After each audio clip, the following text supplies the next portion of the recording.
Hi, my name is Sean Lazars, and we're going to be discussing LGMS standard. We're going to start right off with Scott Hoffmeyer corner collab module. It's just your standard corner module. One thing we've been emphasizing this year is to bring average builders and novice expert builders together so they could do a modular standard and do a group collab. So this is something you're going to start seeing at more train shows around the world. We actually had international help from Tonis from Australia. He flew down here to participate in this.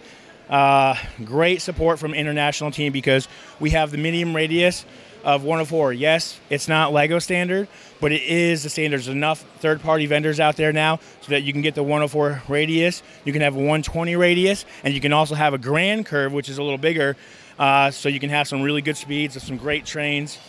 We don't have a regulation on the side, so you can go standard 6 wide, or you can go even up to 12 wide, and with our spacing between the collaborative design, you can fit those trains on it and they can run smoothly. So the goal is to help train builders collaborate more and make it kind of more modular so you can put stuff in and out. That's exactly what it is. So we actually have a lot of builders who normally come from far away. We have Texas Brick Railroad here, and they came in a pickup truck when they normally have 2 trailers to bring up their desired display. And now teardown is going to be literally about 15 minutes for them, and they're already heading the way back. So it's a huge thing. Now, this is not just for the train builder. I mean, you could build a 30 by 30 straight section, which I'll show you a little later, which is the minimum build. So you could be a beginner train builder. Once you follow the parameters of the LGMS, you could participate. You get with a layout chief, and they're right there, and they're going to fit you in, and it's going to be gorgeous, and you're going to be with all these expert builders. You can be a beginner. I mean, never in a million years we would have seen a Thomas the Tank pulling military tanks on a layout with expert builders, but it's just that beauty. We have a time slot, you take it, and no harm, no foul. So builders obviously get priority, but then you can fill in the blanks. Perfect. Let's make our way around that. And what else we're do we going to have? go right here. So this beautiful bridge was done by Larry Pizjansak. It's and he did a beautiful job. I mean, so what he did is he actually had this pre-built part of his home display, and he's like, well, let me find out what the standards are, and I'm going to adapt my build. So he worked on adapting his build to make sure it was standard. So one of the things that you notice on a lot of train builds is they don't have much scenery. They just have track on track on track. So one of the things we pushed was you have to have a base plate in front of your 2 middle tracks. So that's going to give you a lot of opportunity to add scenery. You can add buildings. You can add tunnels. Tunnels before, you had 2 plates restriction where you can start your tunnel. Now you can have a grand tunnel that's going to be gorgeous. So moving right along, we actually came to, it was originally nominated and won Best Individual Train Layout. It's this corner modulo. You got a nice beach scene. It has a little farm, has a little bit of everything going on here. Gorgeous waves, gorgeous beach. So Stuart Kyler did an amazing job. He also won our individual corner. So he just took home all the trophies this year for the corners. So great job. I mean, he did a great job on his farm equipment. And again, it's not just train. It brings the beauty of adding so much detail. And you don't have to focus on an entire layout. You focus on a section. And you have, right now, we just have straight and we have corner, but we're going to be introducing the T standard, which is coming up next. And what most people are excited about is the branch line standard. So right now we have a square layout, but in the future you're going to see zigzags just like you go to a model train show. Heading later along, we're actually going to come up to Penlug has their famous train yard. So train yard is a little exception to the standard. So we will see a lot of train rails on the external base plate, but that it's just like a branch line. You're going to have exceptions when you have a train yard. Gorgeous builds. Some of these builds have been shown at Brickworld in the past, but we're going to talk a little more about here shortly with Kale, who's one of the founders as well, from Brickworld Railroader, and Glenn Holland, who couldn't be here. He's at a wedding, but you know, sometimes you have to pick your needs. I think he's part of the wedding, so you'll see a lot of gorgeous stuff through here. But again, this is Kale from Brick Model Railroader, and he did the Penlug. I mean, you can talk about it a little bit. The rail yard is pretty much based. It's Penlug's rail yard. We have our track is all modular sections, so we can kind of set it up however we want. So really kind of worked out well here for doing the rail yard. We can just, make it fit whatever area we need it to. And, it it became a good parking lot for trains. So one of the things is for people that don't use Facebook, they can actually visit Brick Model Railroad website to learn more about the collaborative build of LGMS standard. Yeah. We have the LGMS standard definitions on our website. They're available to download, and we have also articles on there about the LGMS, so you can check those out. And we also have links to the Facebook page for LGMS Yeah. You got it. It's a good place for people to go to if they're just starting out and want to get involved. Not everybody's on Facebook, so we made sure we had multiple outputs so that those people that weren't on Facebook or against it could go on a website that had the full description. They have great information, not just about the standard, about trains in general. They do special releases. I mean, it's the work they do. So you could be an average Joe and you can buy one of their kits and then you can redesign it to your own colors. It's been done many times and they come out looking gorgeous. You get the special stickers. These guys are just amazing what they do. So Cale and Glenn Holland, so really, really, really great gentlemen. So we're going to move right along. Keep up the good work, Cale. What else do we have down here? We got the Sarcana dairy farm. So the idea behind this, and this is a gorgeous build, is you had a train derail, caught fire, everything caught fire, the farmhouse caught fire, and then it was abandoned.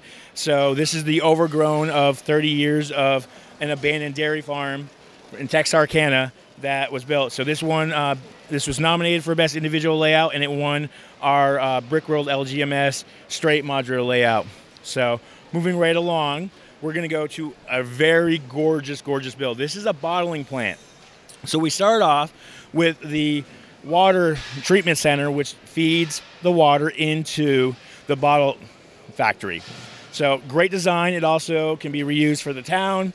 And then we go right along to a new addition that I love, which is the offloader for the cars. So you got the different cars that bring the materials in for the bottling plant.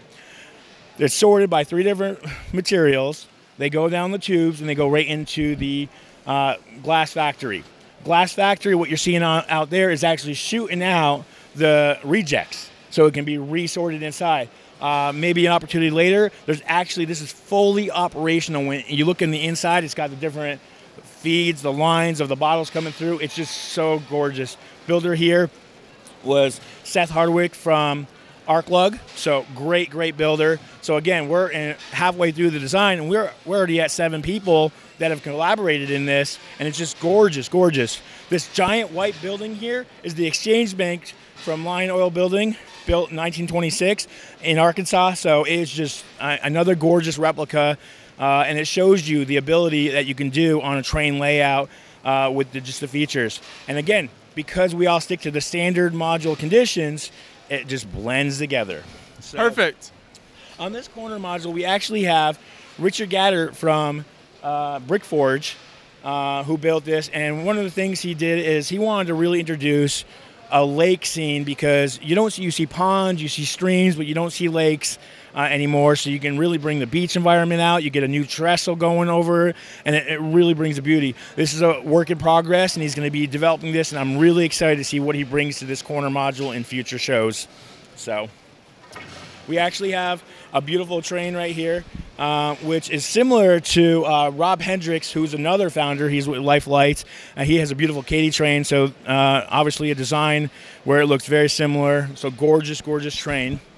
Moving right along, we actually have John Hale and Ross Hale. They are from the Twin City Lego Train Club, and they're introducing something called the L-Gauge Proto. It's a 10-wide prototype train, so no more 6-wide, where they're hoping to really get the support from the community of train so that they can really boost the 10-wide trains, which does give you so much more detail. I mean, there's so many different standards. You got 7-wides in the Euro. You got so many different things, and it really is gorgeous build and gives you a lot more ability to do stuff. So, I love the Thomas the Yes, Tank that's what I'm pulling saying. the tanks is something amazing. you would never see on a normal training group because they'd be like, I don't want that running. But here, this has brought so much unity to the organization and the train layouts that it gives so much opportunity so that anybody, as long as you stick to the standard with the build itself and sign up for a time slot, you can run whatever you want on this. You can run Friends trains, you can run Hello Kitty trains, you can run anything you want on this display, and it's beautiful. I mean, 2-hour slots, you come, you watch your train, you sign up, and then again, as a builder, we want more people to start building these layouts. We want more people to collaborate so we can just grow this and you start seeing this at more shows. The next build is a very gorgeous Imperial sugar factory. This was done by Edward Chang out of the president of Texas Brick Railroad. And he has full detail. Now, you don't see full detail a lot. A lot of people, they do the external, and they leave it blank. But when you have a big building, you can't leave every floor blank. So if you were to see this from behind, you'd actually see how every office is fully 100% detailed. There's pizza boxes, there's posters, there's dartboards. They're playing in there. They're doing what they do on their breaks. So you'll also notice in the front factory that it's got fully detailed too. So he was also nominated for Best Individual Train Layout, and he did win Best in Show for the LGMS Train Award. So gorgeous, gorgeous build. Next one is mine. It's really basic, it's really small, but it is the standard. So it's a standard 30 by 30. It's an abandoned train factory. Use a lot of 1x2 plates, and then I use the different coordinations. So because we have a rail height standard, I was able to actually drop the table down lower so I could add more detail, more than just basic standard mills. So by doing that, obviously you see a lot more elevation than you would normally see from a mill standard and a standard ballasted track. So Fantastic. And then we'll finish out right here. exactly. And this final one we have from Robert out of, oh geez, what was Robert's?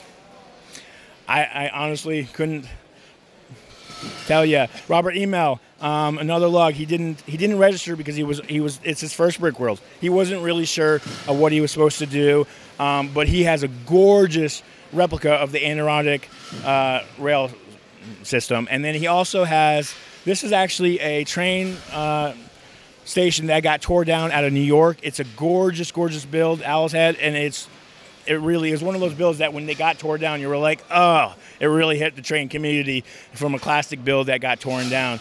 And yeah, I mean, again, there's so much opportunity. There's so many people that have helped out. There's so many people that are going to help out. We really hope that we bring the train community something new and something great that they can all help out with. It's been attempted 15 years ago. It's been attempted 7 years ago. And the great thing is I'm a non-train guy. I'm a castle guy. They had me come in and assist because I'm not biased to pick a side. So I'm able to help them. And you know, these guys are amazing. There's so many amazing builders, and we're really bringing something new to the playground. I mean, they have more than just trains to play with now. They have full scenery. So no, I love the collaboration here. I think that's a big part of the LEGO community. So we'll make sure to put links in the description to where people can find more information about the standard and everything you talked about here in the build. But thank you so much for taking us through the layout. Thank you so much. I really appreciate you coming by.